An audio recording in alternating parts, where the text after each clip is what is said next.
السلام علیکم ورحمۃ اللہ وبرکاتہ۔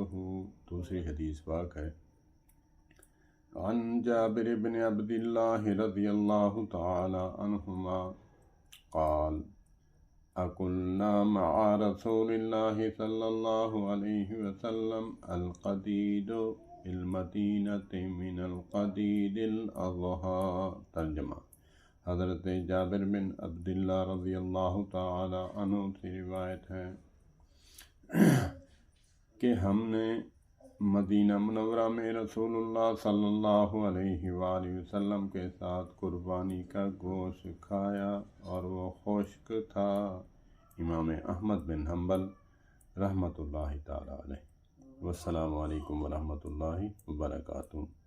اللہم صلی علی سیدنا محمد وعلی آل سیدنا محمد وبارک وسلم۔